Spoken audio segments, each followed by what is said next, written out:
Hi, this is Yok Wong with PianoMother.com. Well, this comes to our last series of top 5 ways to improve your piano playing.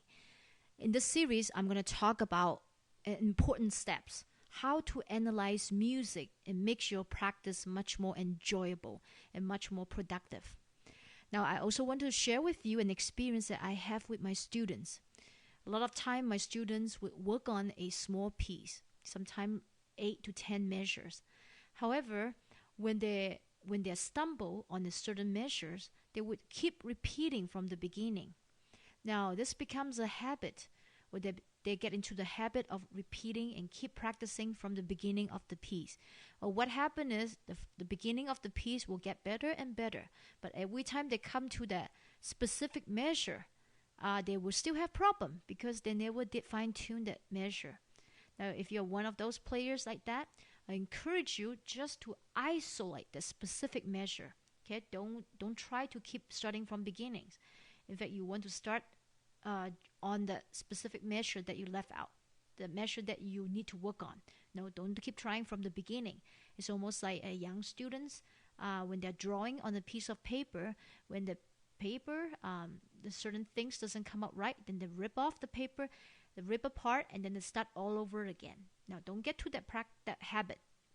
You want to make sure you always practice on where you have difficult with. Okay, I know this is kind of hard because we like to start fresh. Just like every time during New Year time, people like to have a New Year resolution, and then they start the things again.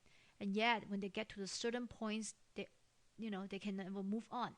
Same thing with music playing. When you're working on a certain piece, make sure you isolate the parts that's the most difficult, that you have problem with, and continue to work on that. Now I'm going to share with you another ways to analyze the music and also how to make your practice much more effective.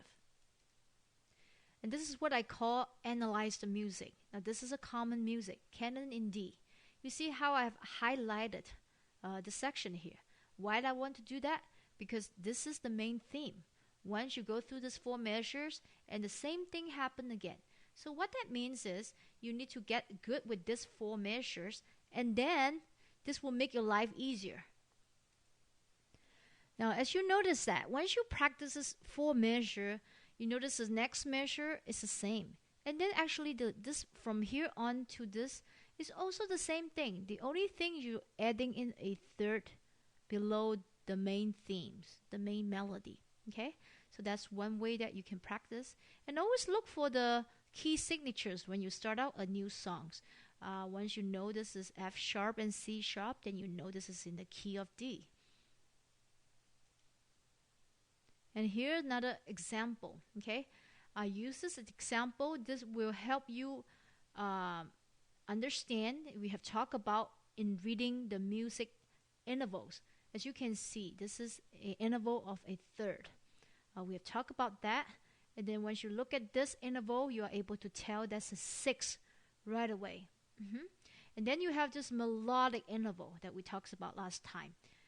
From here to here, you can tell they are a fourth apart. So that's an important way to be able to put all of this together, what you have learned and what we have talked about. Reading in patterns. And then you're able to look at the rhythmic patterns and clap out those rhythm here. And once you do that, now it's time to analyze the music. You notice how this, all those kind of go together. And here's another one that's a little bit more difficult. You notice how I highlighted the red boxes here? I did that just to show you it repeats again with the yellow box. So you need to work on this red box because it's the same thing that will happen over again. You just have to practice one time and get it good, and then this next section is similar. The same thing with this, the section A, it repeats again on section A again. Okay, so this is what I call the analysis. You need to analyze the music. Next, I'd like to invite you to take a look at our piano courses. Go to PianoMother.com and look at the piano courses. The few courses that I will recommend is under the Piano Technique series. We talk about hand coordination, set reading, rhythm, and this is practical guide to piano playing.